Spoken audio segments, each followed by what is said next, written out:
5. Las criaturas vivientes. Un campo de estudios que es fuente de interés y deleite. En cuanto a las criaturas vivientes, he aquí un campo de interés y deleite ilimitados. Los animales domesticados no demoran en llegar a ser muy queridos por los niños.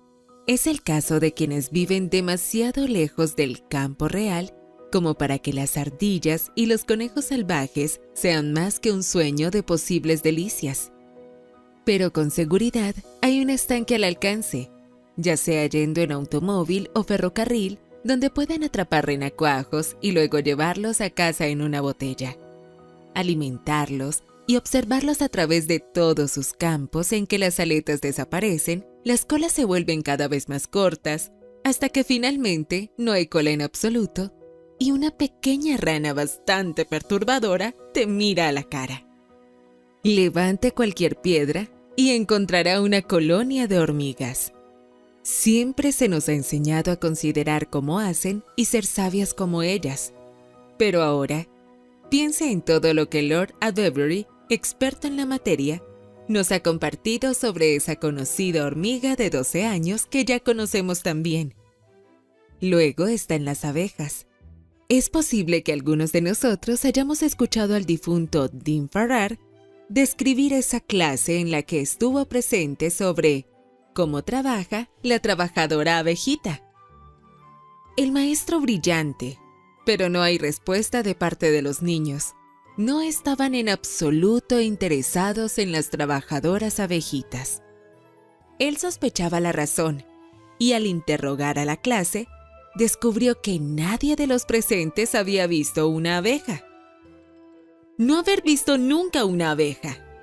Piense por un momento lo que eso implica, dijo él, y acto seguido nos conmovió con una elocuente imagen de la triste vida infantil de la cual se han excluido las abejas, los pájaros y las flores.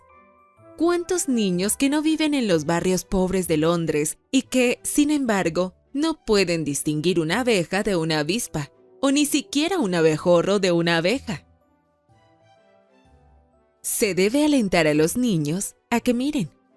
Se debe alentar a los niños a mirar paciente y silenciosamente hasta que aprendan algo sobre los hábitos y la historia de las abejas, las hormigas, las avispas, las arañas, las peludas orugas, las libélulas y todo lo que encuentren de mayor tamaño.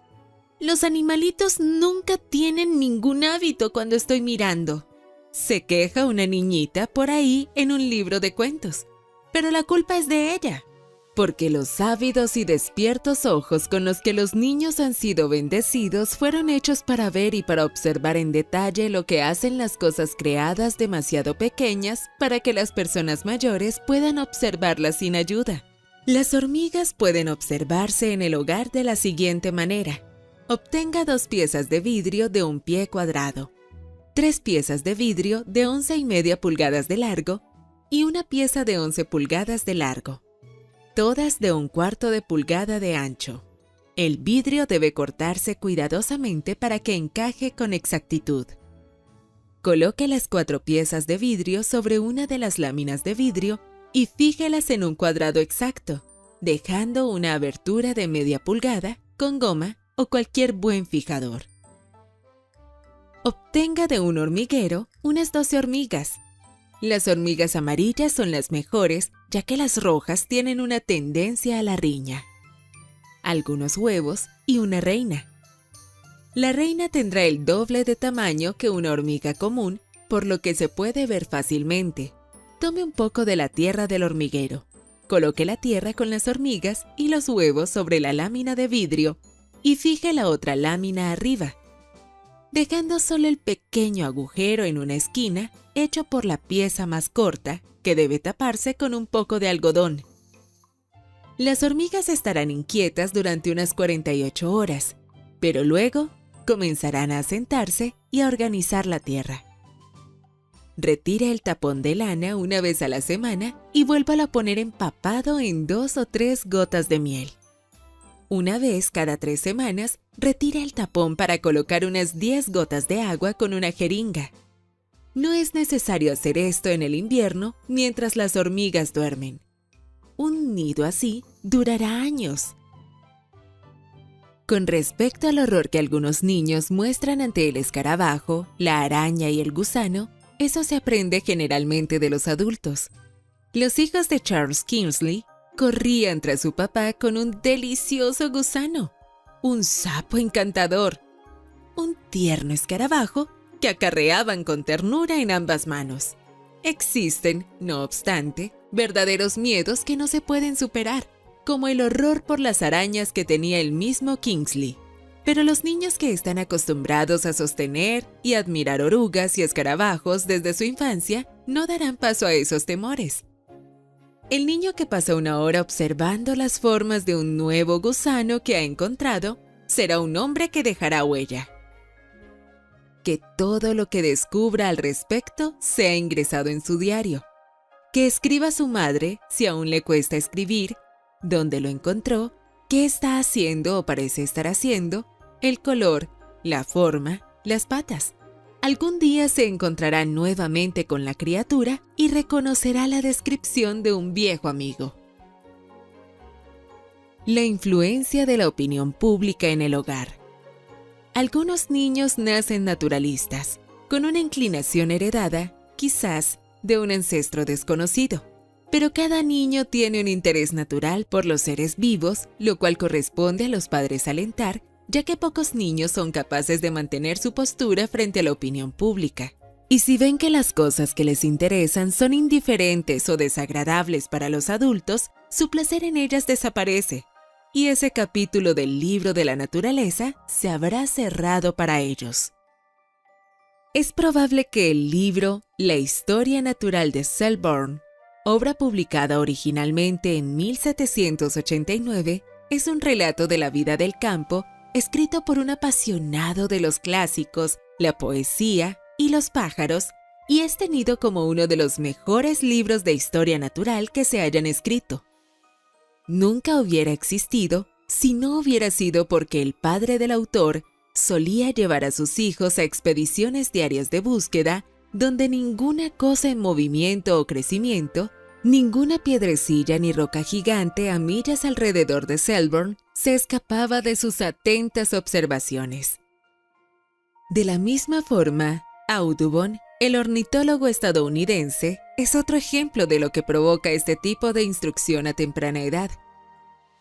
Apenas había aprendido a caminar y articular las primeras palabras, siempre tan entrañables para los padres, cuando me mostraron lo que producía la naturaleza, disponible en abundancia a mi alrededor. Mi padre generalmente acompañaba mis pasos, me buscaba pájaros y flores y me señalaba los elegantes movimientos del ave, la belleza y la suavidad de su plumaje, cómo manifestaban su contentamiento o su sensación de peligro, y las siempre perfectas formas y espléndido atuendo de las flores. Hablaba él de la partida y el regreso de los pájaros con las estaciones. Describía sus guaridas y, lo más maravilloso que todo, el cambio de su plumaje, motivándome así a estudiarlos y elevar mi mente hacia su gran creador.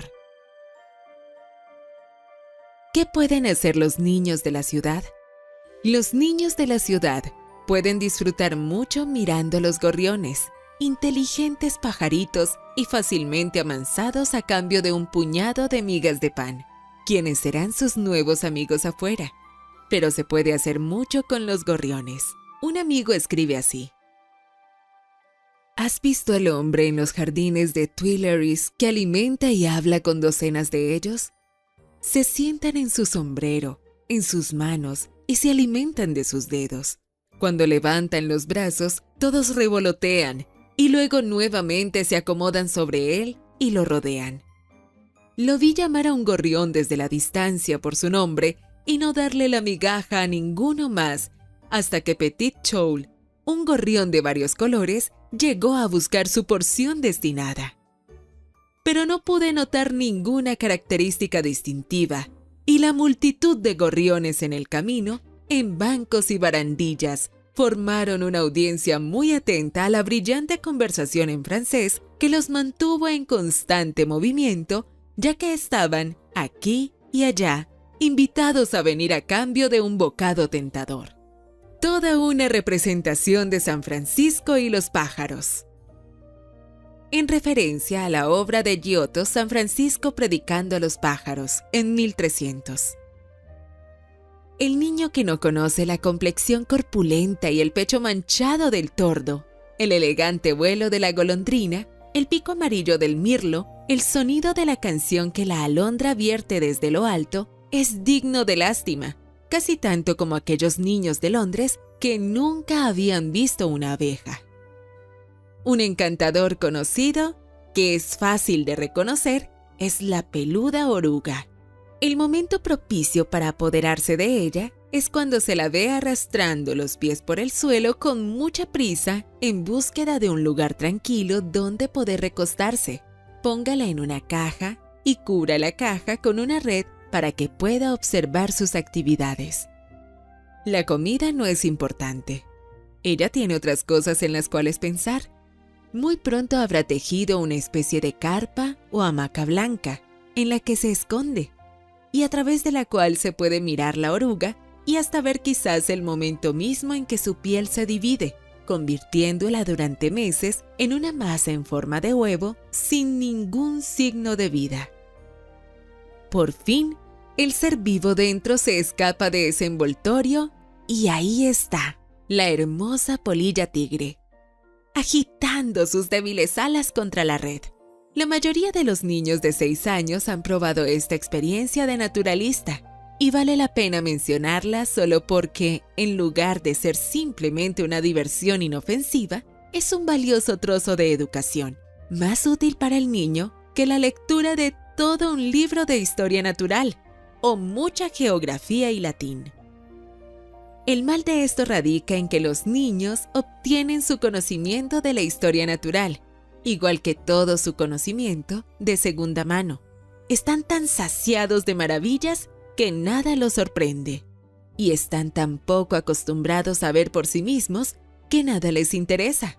La cura para esta afección del hastío es dejarlos tranquilos un poco y luego comenzar de nuevo en forma distinta.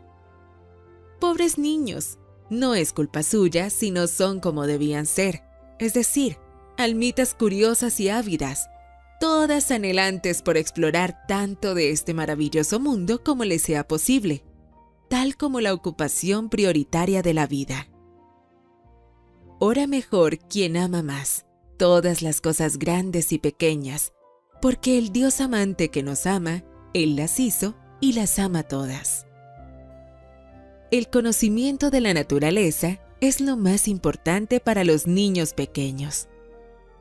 Sería bueno si todas las personas en posición de autoridad, los padres y todos los que actuamos a nombre de los padres, pudiéramos ponernos de acuerdo en que no hay ningún tipo de conocimiento que se pueda obtener en estos primeros años tan valioso para los niños como el que obtienen por sí mismos del mundo en el que viven. Que se pongan en contacto con la naturaleza una vez y se formará un hábito que será una fuente de deleite durante toda la vida. Todos hemos sido destinados a ser naturalistas, cada uno en su propia medida, y no hay excusa válida para vivir en un mundo tan lleno de prodigios de la vida animal y vegetal y no interesarse por nada de ello. El entrenamiento mental del niño naturalista. Consideremos también cuán inigualable es el entrenamiento mental que está obteniendo el niño naturalista para cualquier estudio o vocación que existe bajo el sol. La facultad de la atención, de discriminación, de la búsqueda paciente, y que al aumentar a medida que él mismo crece, le serán de utilidad para una infinidad de áreas. Por otro lado, la vida es tan interesante para él que no tendrá tiempo para incurrir en faltas de mal genio que generalmente tienen su origen en el tedio. Ya no hay razón por la que debiera sentirse irritable, malhumorado u obstinado con tal pasatiempo constante. Las actividades en la naturaleza son especialmente valiosas para las niñas. Me refiero a él por la fuerza de la costumbre, como hablando del sexo representativo, pero en verdad, El hecho de que ella debiera estar igual de familiarizada con la naturaleza es un asunto de infinita mayor importancia para la niñita, puesto que es ella la que está más tentada a caer en el mal temperamento, en tanto niña como mujer, cuando el tiempo le sobra. Ella, cuyos hábitos mentales más ociosos y desordenados requieren el estímulo y el gobierno de una ocupación absorbente y dedicada, cuya salud más débil requiere el fortalecimiento que otorga la vida al aire libre llena de emociones saludables. Por lo demás, es para las niñas, pequeñas y grandes, una verdadera cortesía sacarlas del ensimismamiento y de los consabidos mezquinos intereses y rivalidades personales con las que con demasiada frecuencia se ven rodeadas, y finalmente, ¿con quién sino con las niñas descansa el modelamiento de las generaciones que están aún por nacer?